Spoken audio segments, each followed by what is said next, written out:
Esse foi o dia do meu acidente de carro. Por que você acredita tanto na sua espiritualidade? Por que será que eu acredito tanto na minha espiritualidade?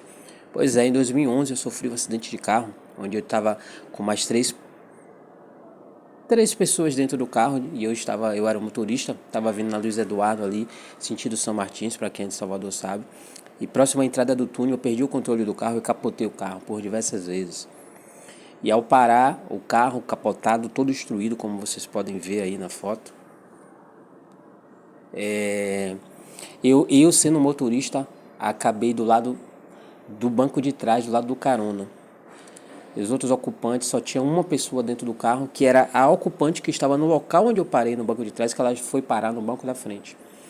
O outro ocupante, meu amigo, ele estava lá de fora, e a minha outra colega, que era a ocupante do banco de trás também, atrás do banco do motorista, ela estava no meio da rua, pedindo socorro. Então eu me lembro que eu estava sem conseguir respirar, sem conseguir me movimentar, aquela sensação de preso, não é? E aí aos poucos eu tentei me rastejar e consegui me rastejar, sair pela janela de trás do carro, se é que podia chamar de janela, porque só tinha uma brecha bem pequena. E de trás não, da frente. Eu consegui passar por cima da pessoa, da colega que estava lá e consegui sair do carro, né, pela porta do motorista. E aí foi o único local que dava para sair, que era o local do motorista. Então eu consegui sair dali rastejando e aí vocês podem ver na foto que inclusive tem uma foto azul ali, dois bancos, é o banco de trás do banco de trás que foi parar lá de fora do carro. Então, quando eu saí do carro, que eu me rastejei, que eu cheguei de frente ali para o túnel, e eu vi meu colega desacordado, todo ensanguentado, naquela rampa de acesso ao túnel. Eu vi a outra ocupante do veículo, a carona do banco de trás, no meio da rua, com as pernas ensanguentadas, acenando desesperadamente, pedindo socorro. E eu vi uma voz pedindo socorro, que era a outra ocupante que estava presa no veículo. Então eu não conseguia me mexer, só olhar e falta no ar, não conseguia respirar. Até que eu pedi que eu me desse força para que eu conseguisse levantar para tentar ajudar. E foi aí que eu consegui aos poucos voltar a respirar corretamente, conseguia movimentar meus braços, as pernas e aí consegui me levantar. E aí ao levantar eu comecei a sentir dores aos poucos na coluna, na parte superior, perto do pescoço. E aí eu me dirigi rapidamente para o meu colega, vi que ele estava desacordado, mas vi que ele já tinha pulso, só que ele estava muito ensanguentado, não dava nem para ver o rosto dele. E aí eu vi o socorro da minha colega, então eu fui ver como podia salvar ela, ela estava presa, só que cheguei lá, ela estava enrolada no cinto de segurança, não estava presa na ferragem do carro como eu achava, né? Graças à espiritualidade. Então eu consegui soltar, arrancar o cinto, e ela saiu, ficou sentada e eu fui socorrer meu amigo, enquanto a outra ocupante estava no meio da rua pedindo socorro. Era tarde da noite de um domingo, ainda assim parou uma Kombi cheia de senhoras e elas estavam vindo de algum retiro espiritual, começaram a rezar pela gente. E ali é próximo também da sede da Guarda Municipal, parou uma viatura da Guarda Municipal, veio ajudar.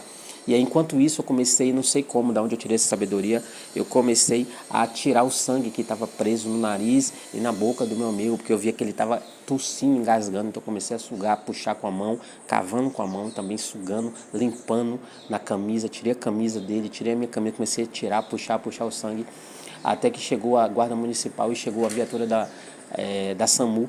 Aí chegaram duas viaturas da SAMU, corpo de bombeiro, e aí começaram a assumiram dali o resgate e eu me afastei.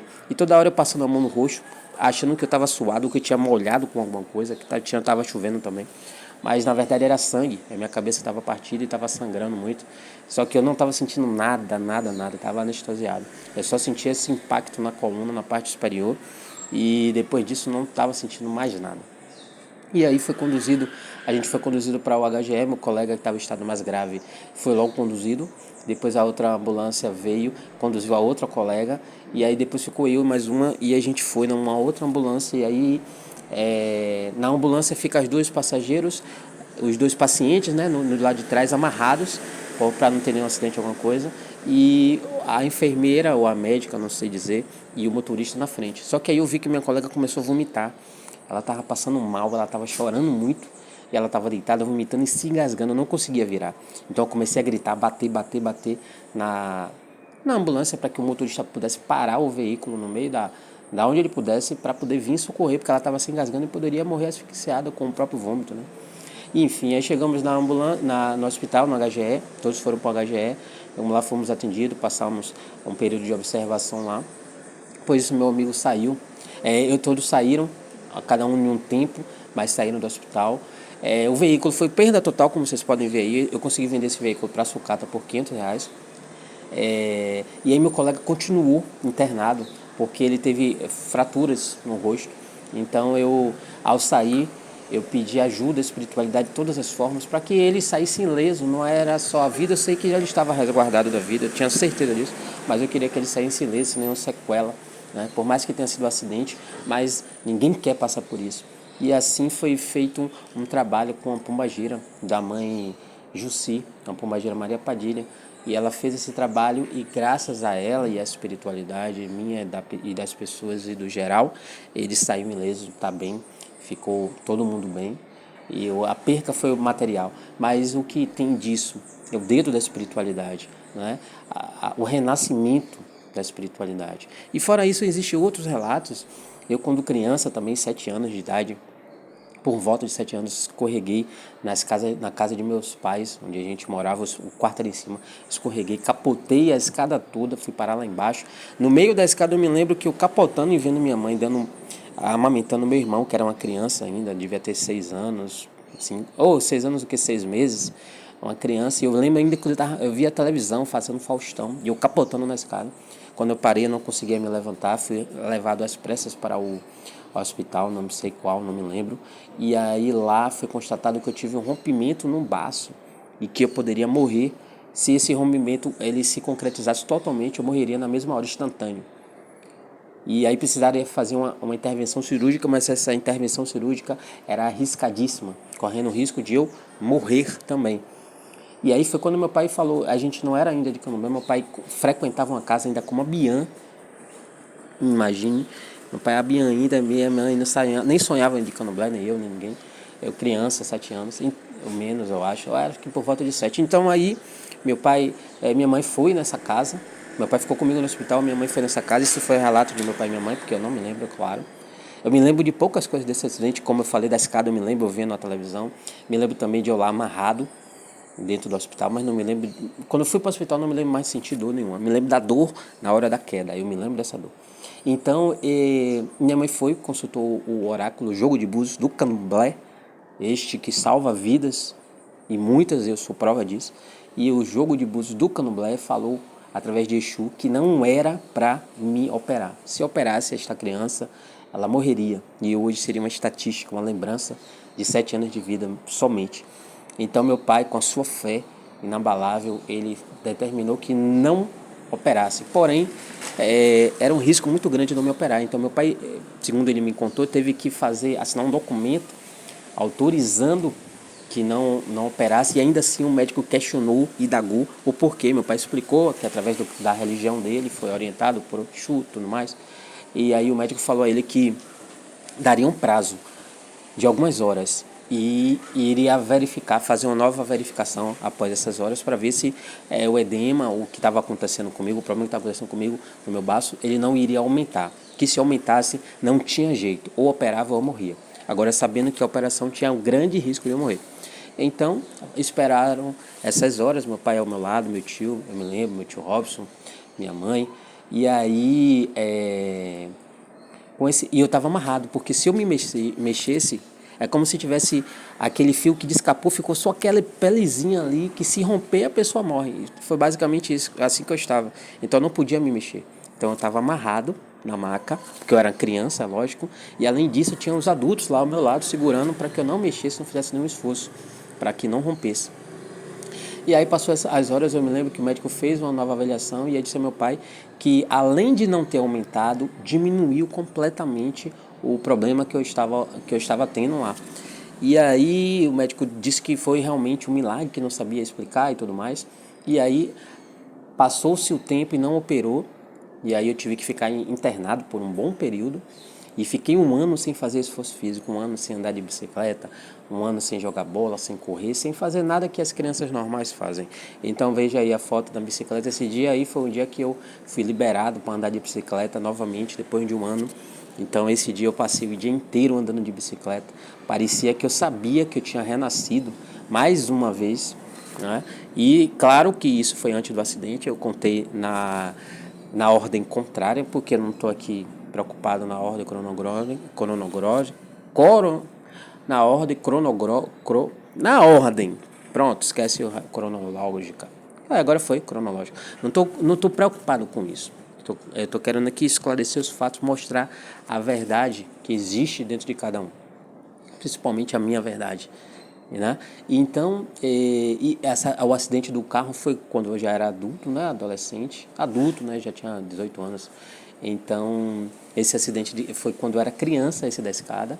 E aí eu tive também um outro problema, mas eu escapei também rapidamente. E muitos outros, eu não tenho como relatar aqui. Poderia fazer uma minissérie, um vídeo não dá. Poderia fazer uma minissérie de tantos relatos que a espiritualidade me salvou, né? Então eu tive também, eu morei um determinado período com meus pais num condomíniozinho onde tinha uma piscina. E nessa piscina eu frequentava muito, parecia um peixe, né? Criança, qual é a criança que não gosta, né? Do lazer, piscina.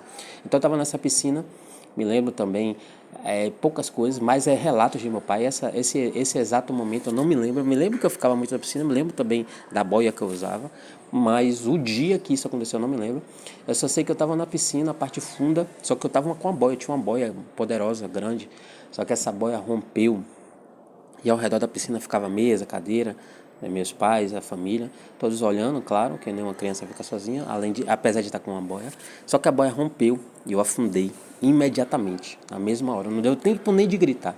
Só que eu não sei se foi minha mãe, se foi meu pai, alguém viu e aí apontou para meu pai. Meu pai pulou na piscina com roupa e com tudo. Com roupa, com celular, com o que tinha de pertences e pulou na piscina. E me salvou. Ou seja, quantos e quantos relatos de crianças que morrem em acidente doméstico. Eu poderia hoje ser mais uma estatística de um filho que morreu afogado na piscina de casa. Isso é comum, infelizmente. Isso é comum demais acontecer e teria acontecido comigo se não fosse esse milésimo de segundo de alguém ter visto, acho que foi minha mãe, de ter visto eu afundar, porque nenhum barulho eu fiz. Ninguém não ia nem sentir minha falta. Quando eu olhasse, cadê Rafael? Deve ter saído da piscina. Ia ver só a boia lá e eu afundado, morto. Então, a espiritualidade me salvou mais uma vez, tá? Através da minha família. Entende? Então, sem falar quando eu fui também para o exército, tanto soldado quando eu entrei, quando eu fiz 18 anos, também quando eu tinha 20 e poucos anos eu entrei como sargento. E ambas as vezes que você vai entrar no exército ou em qualquer serviço público, até privado, você tem que fazer inspeção de saúde. E em uma dessas inspeções de saúde, o médico me questionou, me indagou qual era a cirurgia que eu tinha feito e por que eu fiz cirurgia. E eu expliquei a ele, assim como eu tinha dito no relatório, que eu não participei de nenhuma cirurgia, não fiz nenhuma cirurgia, nunca tive nenhuma intervenção cirúrgica. E ele afirmava que eu tinha tido uma intervenção cirúrgica e principalmente na cavidade abdominal, no órgão ligado ao abdominal. Alguma coisa ali eu tinha sim, porque tinha cicatrizes. E eu dizia a ele que eu não fiz nenhuma cirurgia. Ele falou, não, mas aqui tem uma cicatriz que é 90% de chance de ter sido sim uma cirurgia. E aí só a espiritualidade para explicar, porque nunca foi aberto nenhum órgão meu, nenhuma parte do meu corpo foi aberto para nada, nenhum tipo de cirurgia, mas existe, segundo o relato desse médico e do médico quando eu entrei também como sargento, na época que eu fiz a inspeção de saúde, a mesma conversa aconteceu. Até eu fiquei na dúvida se em um desses momentos questionei a minha família, procurei cicatriz em mim, não achei, e foi me dito que não existe, a cirurgia não foi feita. Não é? Então é mais uma coisa que só a espiritualidade para explicar, só a espiritualidade para falar, né, sobre isso. Então existem muitos outros relatos. Existe também um relato, uma vez eu era criança. Você vê que muitas coisas foram crianças. Por isso que, infelizmente, existem muitos acidentes com criança, porque é o momento da transição, é o momento que ali está aflorada, né? E acaba acontecendo. Então, eu era criança, eu estava no Bonocô, acho que o carro de meu pai tinha furado o pneu, era o para-brisa, deu um problema, e eu estava com uma bola dentro do carro. E aí ele parou nessa borracharia ou nesse estabelecimento, eu não me lembro o que era. E a Avenida Bonocô aqui no, em Salvador é um pouco parecido ali com a Avenida Brasil, não tão exagerado, mas é uma avenida de grande fluxo de veículo. Né? E a velocidade, na época, eu tinha também em torno disso, 7, era tudo mais ou menos nessa faixa aí de idade. Então, ou 11, não sei. E aí o que aconteceu? Era um fluxo muito grande de carro e eu estava na beirada. Só que a bola era uma bola, aquelas bolas leves que o vento joga para cima. Aí, a bola escapuliu da minha mão e foi para a pista. Quando ela foi para a pista, eu falei, vai dar tempo de eu pegar antes de ela ir toda para a pista. Eu fui correndo. Na hora que eu dei o primeiro passo, meu pai estava conversando com o cara, praticamente meio que de lado para mim. Ele não estava de frente para mim. E eu estava do lado do carro. Só que ele, não sei o que tocou nele, mas hoje eu sei a espiritualidade, fez ele olhar para mim. Na hora que ele olhou, foi na hora que eu estava ameaçando correr, que eu dei o primeiro passo para correr, ele gritou. Ele deu um grito que chega eu travei na mesma hora. Ele falou, não! Quando ele deu esse grito, eu travei. Certamente seria mais um acidente em que a espiritualidade me livrou. E praticamente um acidente fatal, uma criança em uma pista como Bonocô, de alta velocidade. Hoje tem radar, tem tudo, mas naquela época não era assim, era alta velocidade. Então, praticamente foi mais uma salvação da espiritualidade através da minha família, através das pessoas próximas. Então eu fui salvo novamente. Sem falar também quando eu entrei para o exército na segunda etapa. Na primeira etapa eu era adolescente e por mais que eu tive uma educação exemplar, porém eu sempre fui meio desordeiro, então tinha muitos problemas, então tenho certeza absoluta, além do que eu tenho consciência de que eu já fui salvo inúmeras vezes, tanto de risco de morrer, como acidentes, entre outras coisas, como também aquilo que eu não sei. E eu sou grato porque eu tenho certeza que tem muitos livramentos que eu nem tenho nem a ideia aí aconteceu. Isso não é só comigo, com qualquer pessoa, tá? E aí quando eu entrei para o exército também fui, na segunda vez que eu entrei para o exército como sargento, eu fui para o Complexo da Maré, no Rio de Janeiro. E obviamente lá, né, teve também situações, eu fui salvo várias vezes, então eu tenho somente que agradecer. Eu tive asma também quando criança, asma crônica alérgica. E é uma asma que eu usava nebulização, engolindo aquela fumaça, eu usava aquela bombinha, certo? E era uma asma que era alérgica. E a alergia dessa asma, eu criança, era chocolate. Eu não podia comer chocolate. Só que eu, além de ser criança, era teimoso, né? Então eu comia chocolate nas festas da escola, nas festas, nos aniversários que eu ia, por mais que meus pais controlavam rigorosamente para eu não comer, mas eu sempre arrumava um jeito, uma desculpa e comia. E aí a minha crise de asma atacava que eu não conseguia nem falar. Eu tinha que ficar horas na nebulização, às vezes ia para o hospital e tudo mais. E de repente, num determinado dia, a asma crônica alérgica sumiu. Eu como chocolate se deixar o dia inteiro, não tenho nada. Entrei pro exército, no exército a gente faz TFM, que é correr, que é pular, que é saltar, todos os dias praticamente. Tem uma atividade normalmente e nunca mais em minha vida eu tive asma, crise de asma, nem nada de alergia ligada à asma. E era uma asma fortíssima, fortíssima. Eu tomava Berotec, que é um medicamento, através da nebulização. Tá? Então, mais uma prova da espiritualidade agindo. Então, às vezes a gente questiona, né? Pergunta, por que acreditar tanto na sua espiritualidade? Por que se acredita tanto na espiritualidade? Por que pede tanto um carro novo, um carro bonito, um carro luxuoso, uma casa luxuosa? Por que quer tanto um trabalho melhor para ganhar tanto dinheiro, né? E às vezes esquece de agradecer o tanto de livramento, aquele dia que você ia sair e caiu uma chuva do nada e você não pôde sair, aquele dia que você estava pronto para ir para algum local e o seu carro enguiçou e não saía do lugar, aquele dia que o Uber não vinha de jeito nenhum, cancelava, outro cancelava, outro cancelava, outro cancelava, aquele dia que você estava ótimo, tinha marcado um compromisso há muito tempo, chega no dia você se sente mal e não vai, aquele dia que a pessoa marca com você e simplesmente ela fura. Tudo isso, meus senhores e minhas senhoras, é a intervenção da espiritualidade. A gente tem que ser extremamente grato à espiritualidade, porque Existe o nosso destino, mas existem coisas que elas vêm para atrapalhar o nosso destino. E é nesse momento que a nossa espiritualidade intervém para que a gente não tenha uma morte precoce, uma morte antecipada, ou quem sabe, fica deficiente em cima de uma cama, dependente físico de alguém, de outra pessoa. Então a gente às vezes reclama de barriga cheia, a gente às vezes é ingrato quando fala, na espiritualidade não me ajuda em nada. Pô, meu emprego é um emprego ruim, eu não consigo um emprego, mas está sendo salvo. E às vezes a espiritualidade não quer nem nada em troca. Eu nunca fui questionado, nunca fui cobrado de nada. A espiritualidade nunca me falou, nunca jogou na minha cara nada disso. E nem muito menos me pediu, eu te salvei isso, você pode me fazer isso, você me deve isso, ou você me ajuda para eu te ajudar. Nunca. Então, às vezes, o que falta na gente é reconhecer, o que falta na gente é a gente agradecer. Então hoje eu tenho essa visão, eu tenho esse entendimento graças à espiritualidade que eu pratico, que eu cultuo, que eu aprendo e que me ensina diariamente. E hoje eu sei o quanto ela é presente na vida de todos, mesmo aqueles que são ingratos, que não merecem, ou que nem reconhecem, ou que não acreditam.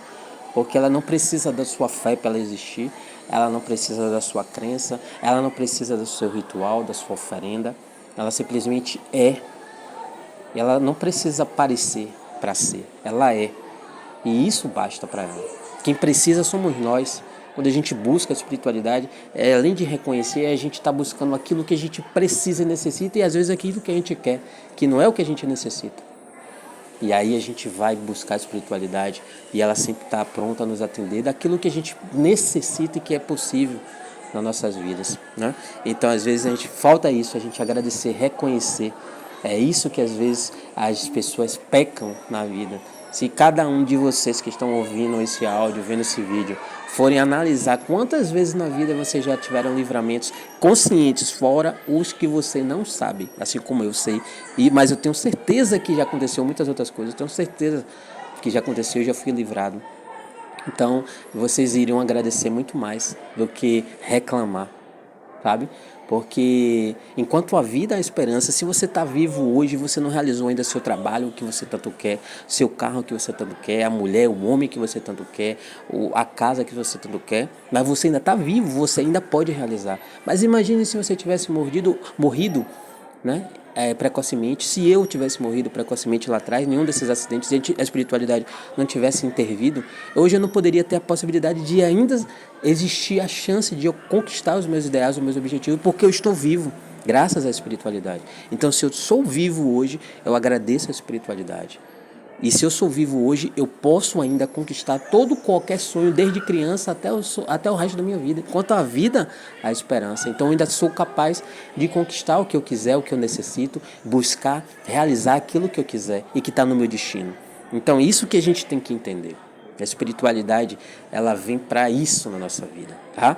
Então esses foram muitos relatos. Eu posso fazer uma minissérie, vou ver se a Netflix me contrata, e aí eu vou fazer uma minissérie falando sobre relatos da espiritualidade da minha vida, porque foram muitos, e eu não tenho como mencionar todos aqui nesse vídeo, mas é isso. E por último, que recentemente foi me ensinado por Exu, sim, além disso tudo, eu também vi quando era criança, tá? Eu não sonhei, eu não imaginei, eu não visualizei com a mente. Eu vi com os meus olhos, esse mesmo olho que eu estou vendo agora, o celular em que eu estou gravando esse vídeo. O mesmo olho, o mesmo olhar físico que você está vendo esse vídeo, tá? Eu vi com os meus olhos. Ogum, quando eu era criança, por volta também, não sei, 6, 7 anos, eu me lembro que eu estava dormindo no meu quarto, e meu quarto era de frente para o quarto de meus pais, de madrugada. Do nada eu acordei, era uma noite, estava chuvosa. Eu acordei e a porta de meus pais até hoje dorme aberta. E é em frente, você vê coincidência. Hoje eu morando numa casa há mais de 20 anos, 30 anos depois, e é a mesma coisa, é uma de frente para o outro quarto. E as portas continuam dormindo abertas. E aí eu entrei, eu me assustei de madrugada com alguma coisa, e eu fui entrar no quarto de meus pais. Quando eu entrava, eu me lembro que a cama era à esquerda de quem entra, só que era um quarto grande. E a luz era um pouco alta, então eu demorei para conseguir acender a luz. Enquanto eu estava tentando acender a luz, eu estava de frente para o quarto, não de frente para a rua, estava de frente para o quarto. E aí pronto, foi quando apareceu na minha frente uma luz. Era Ogum com essa armadura parecido com esse desenho, exatamente parecido como o candomblé usa, com a armadura, bracelete, né, a couraça, o capacete, aqueles no pé também, ali nas pernas, tá? Então, basicamente igual, só que na parte que era para ser braço, na parte que era para ser as pernas, na parte que era para ser o pescoço, o tórax, era luz, era uma luz, mas no formato de um homem, dava para ver que era um corpo de um homem, sabe? Parou na minha frente e eu fiquei olhando para ele estatelado sem conseguir fazer nada. Aí eu ia para um lado, ele ia. Eu ia para o outro, ele ia. Aí passou, acho que uns 30 segundos, eu olhando. Depois eu comecei a me assustar. E aí consegui acender a luz, gritei. E aí pronto. Então eu vi Ogum. E a gente não era nem de candomblé ainda, eu não sonhava, não sabia nem o que era candomblé, umbanda, não sabia nada. Era uma criança mesmo, que não sabia nada de religião. Nada. Então, para mim, eu só sabia que existia Deus, só isso, mais nada. Então, eu vi, e até hoje eu sou iniciado em Ogum, no Orixá Ogunjá. Eu sou iniciado em Ogum. E no meu assentamento eu tenho exatamente todas as ferramentas que eu vi nesse dia. Não foi sonho, não foi intuição, não foi visão, eu vi com os meus olhos. Ah, mas Ogum é Olodé. Sim, Ogum é Olodé, mas ele também é um grande ferreiro. É aquele que fazia as ferramentas de agricultura, de guerra. Então, com certeza absoluta, em algum momento da vida, da passagem dele na Terra, ou no Orum, que seja, ele usou aquelas ferramentas, porque eu vi ele com aquela armadura. Igualzinho do candomblé. Só não tinha as roupas, principalmente saia, não tinha nada disso. A parte do corpo era luz, mas as ferramentas tinham. Isso aí é certeza, viu? Então, esse foi o meu relato. Foi um pouco extenso, mas é nem a ponta do iceberg de tantos relatos espirituais que eu tenho, e assim como você também. Só você parar e pensar, analisar, que você vai ver o quanto a espiritualidade, aí você bota através da sua fé Deus, quem quer que seja, não importa. O que importa é que você tenha certeza que nunca esteve e nem nunca estará sozinho, nem depois da morte, porque se a gente for olhar por muitas crenças, depois da morte ainda há muita gente lá do outro lado, tá bom? Então esse é o vídeo. Hoje eu tenho certeza, hoje eu sei quem são os seres espirituais que eu tenho conexão, ligação. Sou iniciado em Ogum, como eu falei. É o meu grande pai que eu vi quando era criança, o dono da minha vida, do meu caminho. Tenho uma ligação com Exu, aquele que sempre teve na minha vida, aquele que de alguma forma me salvou quando mandou a mensagem lá no jogo de Búzios, dizendo para não me operar quando eu era criança, certo? É aquele que me ensina diariamente tudo. Eu tenho uma ancestralidade através dos meus antepassados, das entidades de Exu, Pombogira, Caboclo, Preto Velho, Malandro, Malandra, Cigana, Erê. Então, tem um Oxóssi, tem um Iemanjá, o Xaguiã, Erê, Oiá.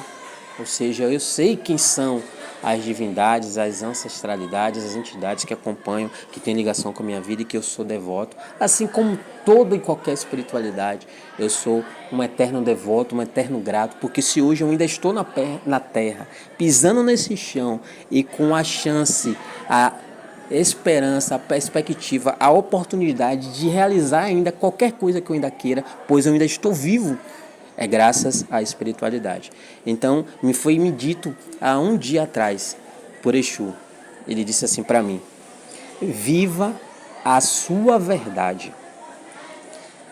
Viva a sua verdade. E essa verdade não está em nenhum outro lugar a não ser dentro de você. É ali que mora a sua verdade. Viva ela. Então é o recado que eu deixo para quem tiver interesse. Viva a sua verdade. Axé, até o próximo vídeo. Se você gostou, deixe seu comentário, seu like, sua gratidão. Não é um vídeo fictício, é a pura realidade. Essa é a minha verdade. Axé.